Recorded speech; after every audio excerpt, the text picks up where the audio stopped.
The patients that I see are usually women and couples trying to get pregnant, trying to conceive.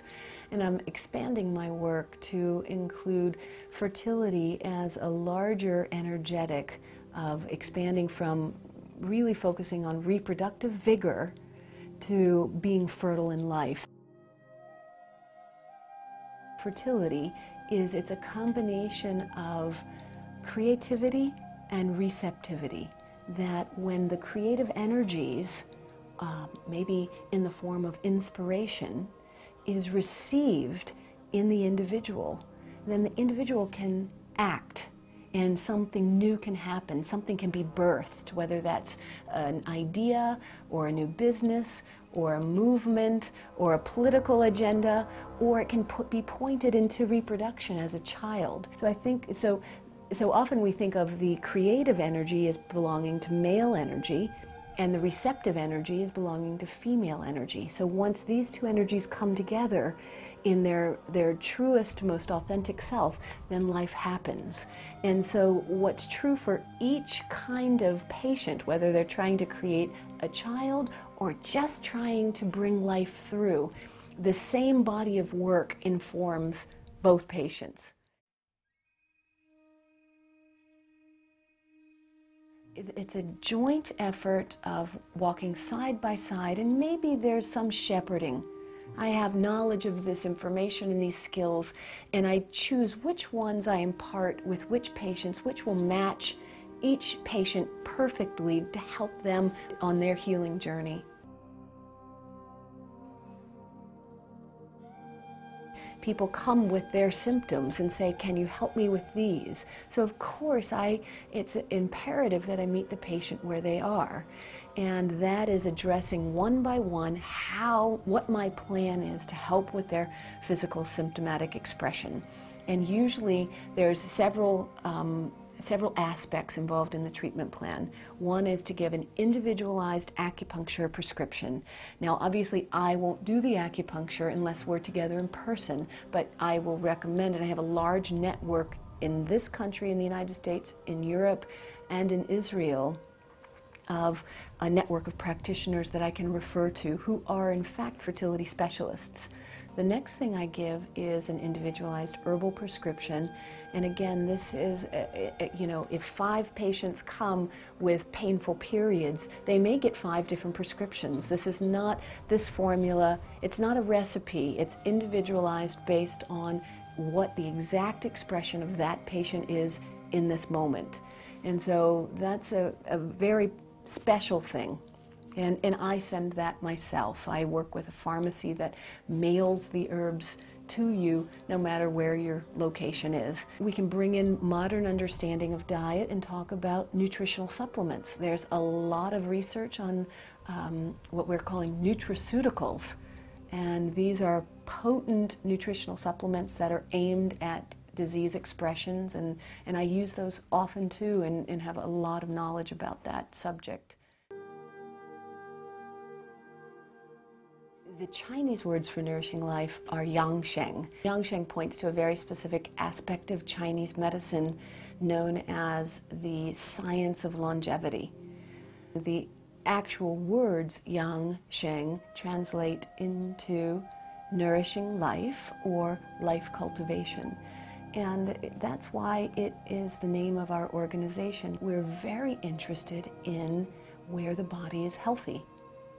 How can we assess where the vitality is and where it is not?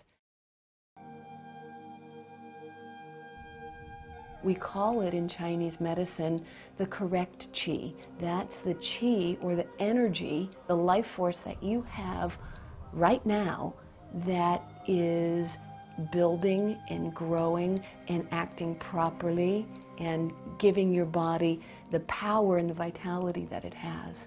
As we do that, as we become more skillful on how we spend or save that essential qi, then we have some say-so in how our disease or our health progresses. We can also say that qi, when you're born, you have 100% of qi, or a different aspect of qi is called your essence. That's what you're born with. It's your potential. It's like your reserves. So you're born with 100% of this, and then as you age, you use it up. At your death, you have 0% of qi. So you can imagine over the course of a lifetime, the more skillful you are at spending your qi or saving it, the happier, fuller, richer life you have. I mean, that's really the essential piece of a longevity practice, is how am I spending my qi, and how do I save it? And really get to the core of that issue with each and every patient that I see.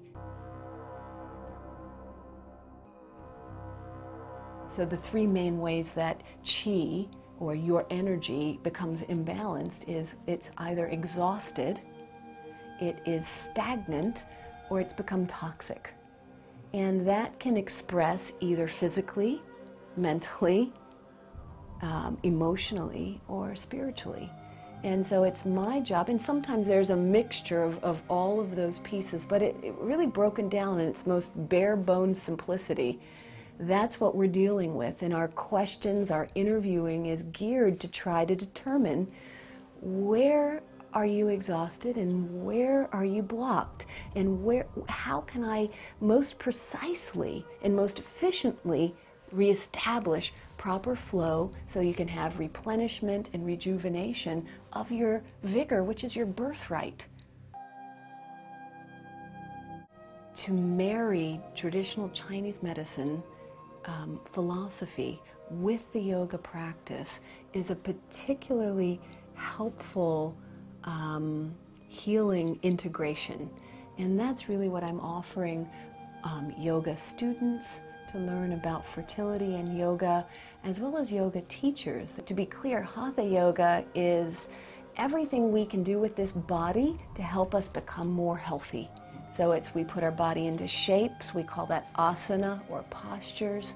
We breathe this body, we concentrate this body, we hold mudras or hand positions that evoke a kind of power or intention. So it's all the ways that we can cultivate and open the body, the meridians, the chakras, creating flow and integration with the body. One of my passions is to share yoga, infertility, and Chinese medicine with the yoga community, whether it's yoga students or yoga teachers. There's such a demand for women wanting to know, how do I enhance my fertility with yoga?